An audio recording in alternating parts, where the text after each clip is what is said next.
What is good, people? You know who it is, man. It's your boy Trouble T Roy with GetKicksWholesale@gmail.com. Today, bring you something a little different. This is a pilot video, I would call it.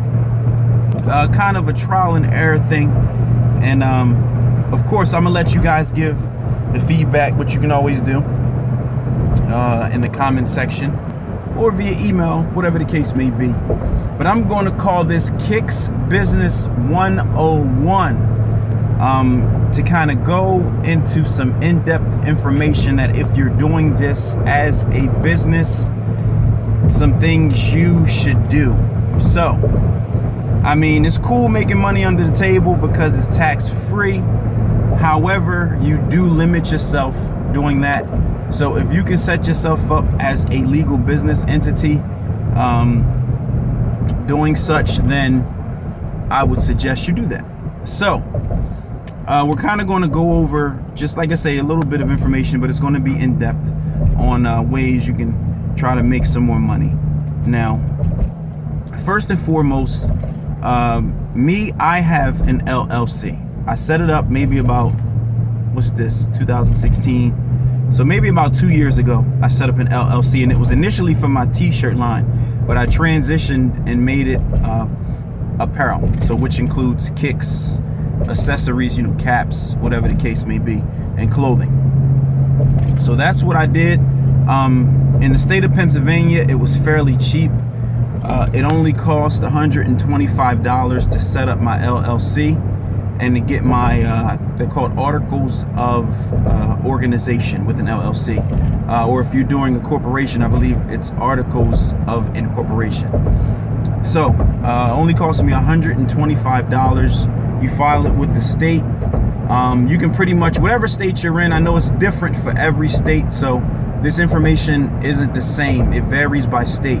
But it's kind of simple to find out when you get a chance.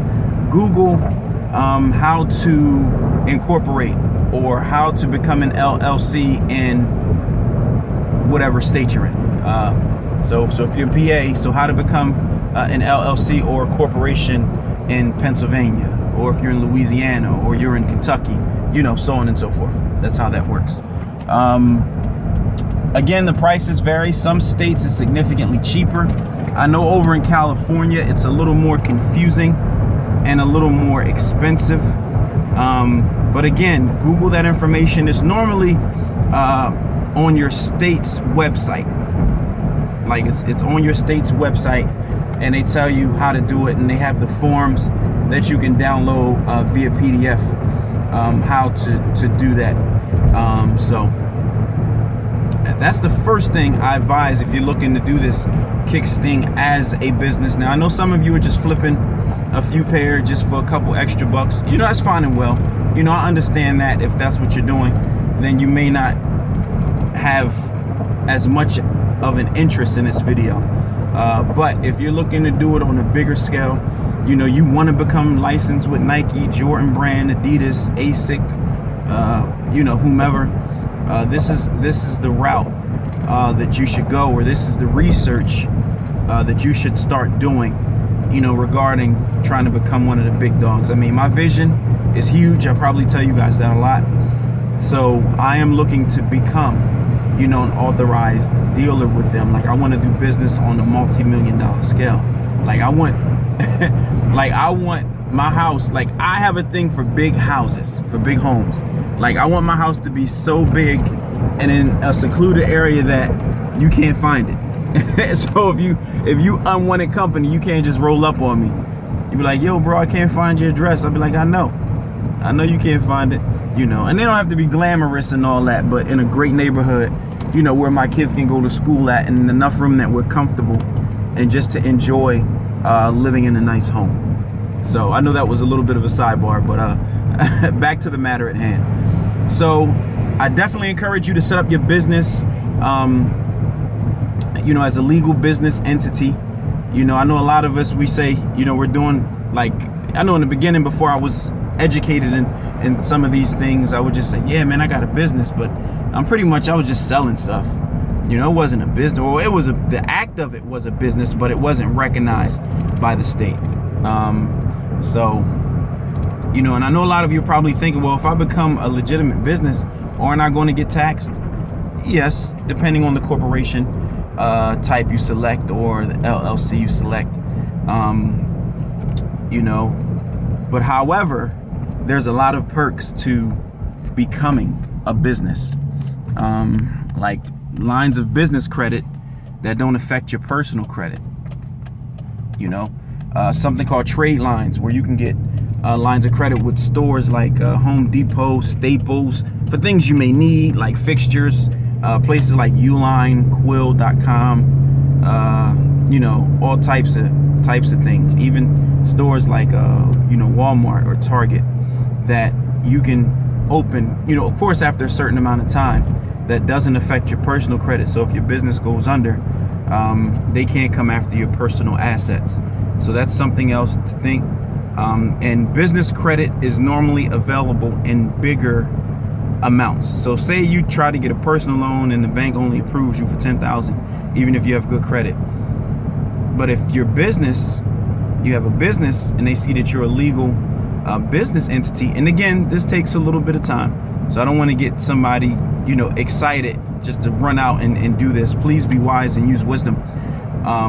But as a business, you have access to more money, like bigger lines of credit, like a lot of cards, and people that I know that are in business, you know, from experience, you know, their credit card limits are 250,000, you know, whereas though us personally, it normally max out at 10. If your credit's really good, you know, you may have a $25,000-$30,000 limit.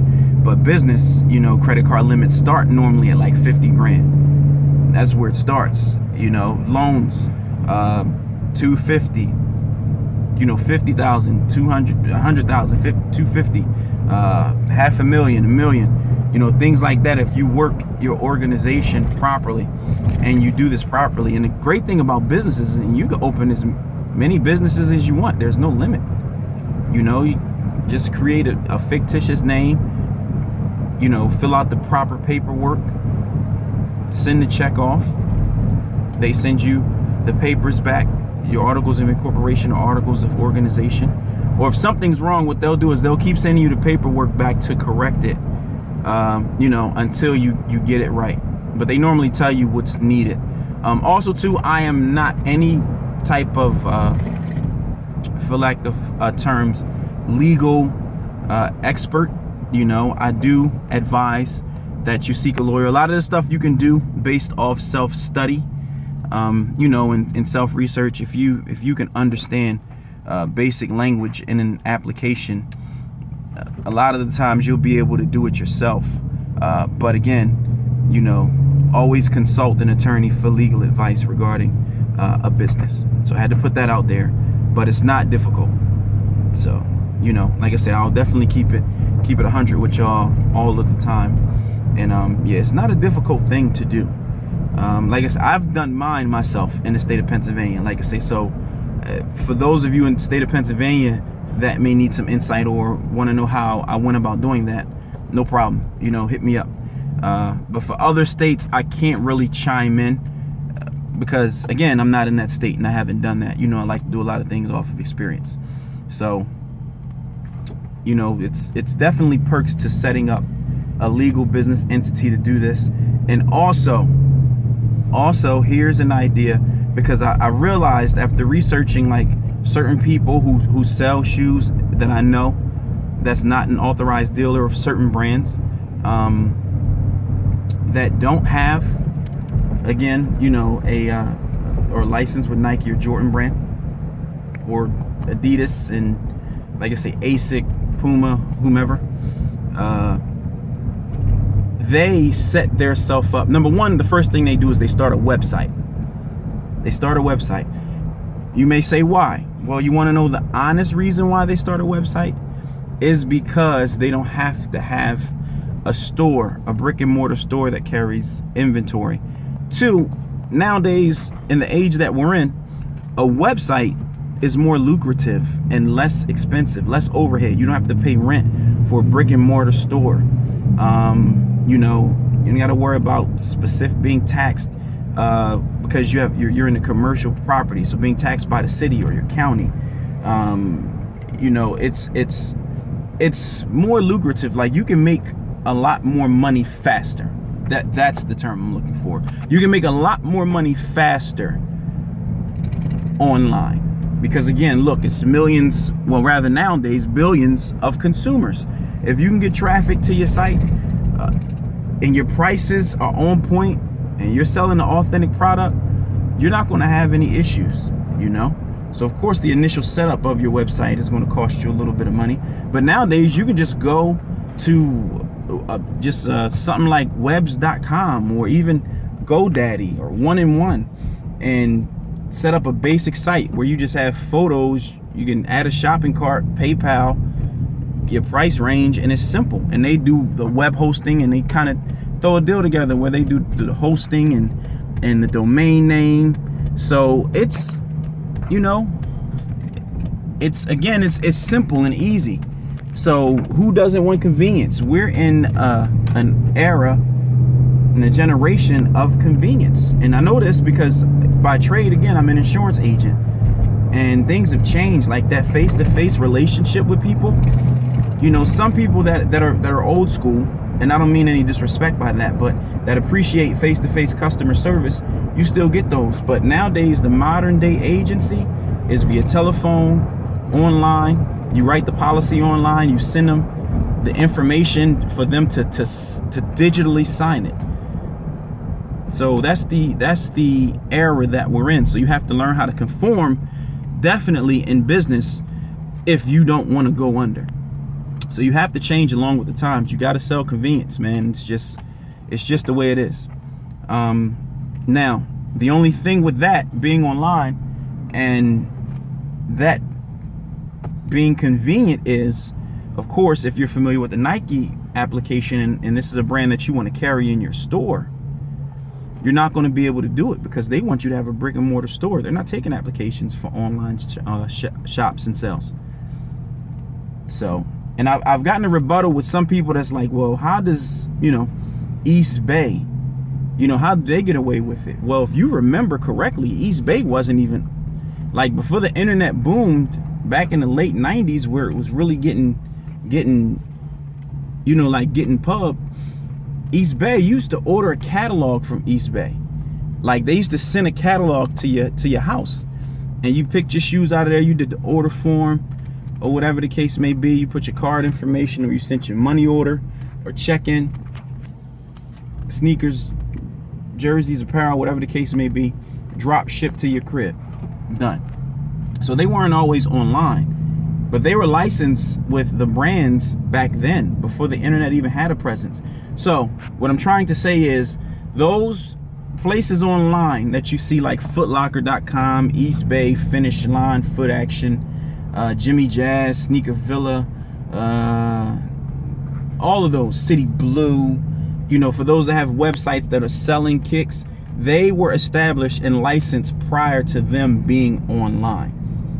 So of course, you know, they're authorized dealers online. But what Nike is saying is that they're not, if you're starting a website and you haven't been down with them from day one, you haven't been contracted with them from day one, they're not interested in taking your application if you're just selling online or have a website.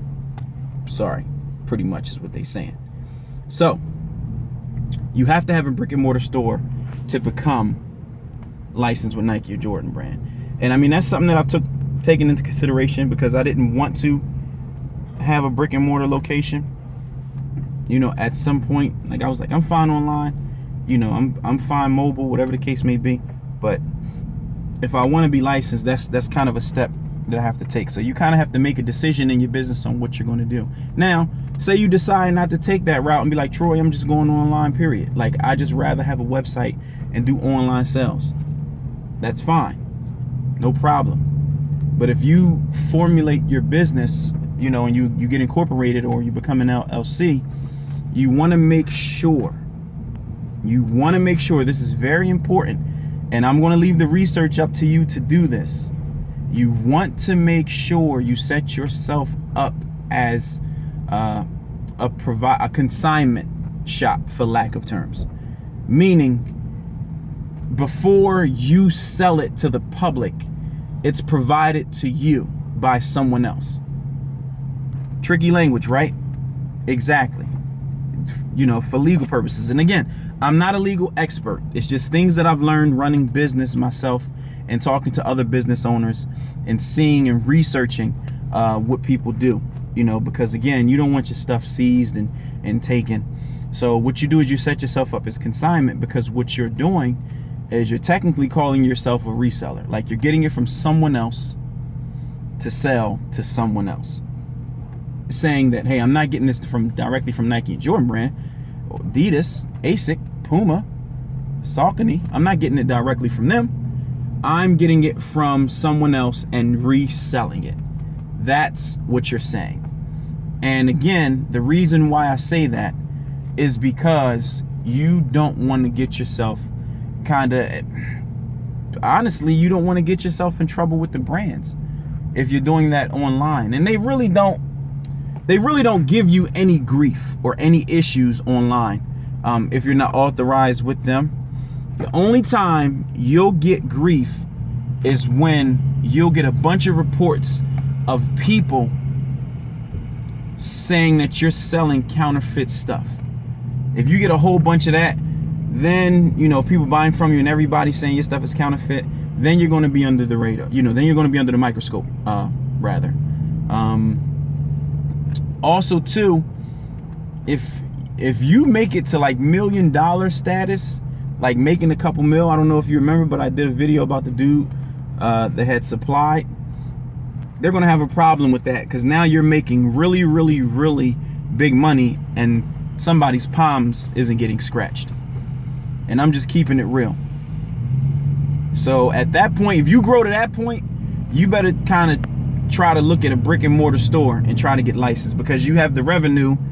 You know, why not go ahead and do it right? Because if you don't, at that point, you're limiting yourself. And I'm not saying it's illegal to do, because if you do research, the board with supply ain't do no jail time. He just got his property seized, and I think they freezed his accounts. Like, I think they took some of the money.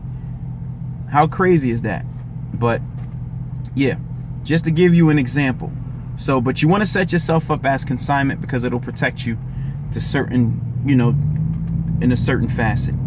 And you were like, well, I don't sell no secondhand clothes. It doesn't have to be like used clothes or used sneakers. Consignment, the secondhand meaning is that it's coming from someone else other than. So just to kind of give you a little bit of a briefing on that.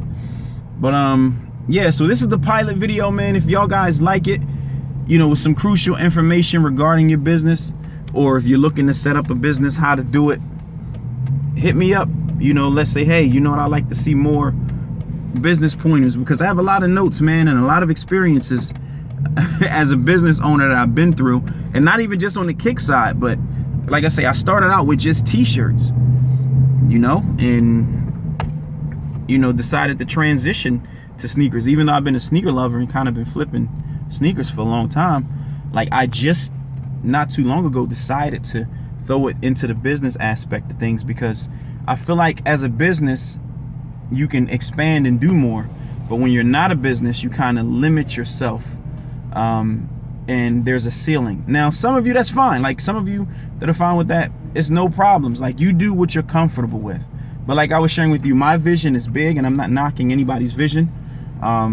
You know, like I say, I want to be able to take advantage of a lot of other things, you know, that I haven't been able to experience. You know, I want to have free time. That's my number one. Before money, I want to have free time to be able to do what I like to do. Spend time with my family, go on vacations, take a nap, man. Like with a traditional job, you can barely take a nap. I try to take a nap on lunch break. I close my eyes, it's time to go back.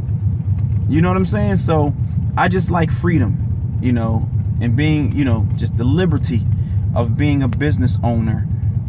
When you're your own boss, of course, you got to put in more grind. You got to check your work ethic before you even start a business. Check your work ethic. See how hungry you are. See if it's something you're passionate about. Please be passionate about it. Don't just do it for money, because you will phase out. You will get burned out so fast. Like, it's plenty of things that I've done that I just looked at because it could potentially make a lot of money, and that was a mistake. But when I became passionate, or I used something that I was passionate about to go in business with, that's when the stick to itness came. Because again, I love sneakers and apparel. Like that's my passion. So, you know, that makes it a million times easier for you to do, and for you to stick in there when you have hard times, when you take losses. You know, it makes it even better when you have gains. So, you know, think about that. But again, like I say, this is definitely a Kicks Business 101 pilot vid, as I call it, because it's just a starter vid. If this is something you guys are not interested in, this project will be scrapped. You know, you got to go by what your public likes. Just like in business, you got to do what your customers like. Just because I think some kicks are hot, the kid that's copying them from me may not think they hot. You know, so I got to buy according to what the market predicts and determines, not what I feel like. You can have a knack for it and think something's hot and that's the next trending thing. That's possible. But you guys get my drift. So you know who it is, man. It's your boy Trouble T Roy. Get Kicks Wholesale at gmail.com. GETKICKZWHOLESALE at gmail.com. Follow me on Instagram, Twitter. Get Kicks WS1. That's GETKICKZWS and the number 1. My handle is both the same for Instagram and Twitter. You know, get at me. Any questions, concerns? You know, if I can help, hey, I'll be more than happy to help. And as usual, I'm always working on a new PDF information in written form for you guys. I try to break it down as much as I possibly can. So keep an ear out and an eye out for that. Going live, I'm looking to go live Friday at about 12:15 p.m. Eastern Standard Time, and that's on Periscope. And remember, you have to have a Twitter account if you want to view that, because Periscope and Twitter is connected. And remember, Get Kicks WS1, GETKICKZ WS and the number 1 is my Twitter handle. So this upcoming Friday, which I believe is September the 16th at 12:15 p.m. Eastern Standard Time. Be there if you can. I know a lot of you work or in school, have children, have families. You know, if you can't, I understand. I think that you can view the podcast for 24 hours. I wish they kind of let it go for longer than that, you know, but hey, it is what it is. But you know what it is, man. So holla at me. Peace.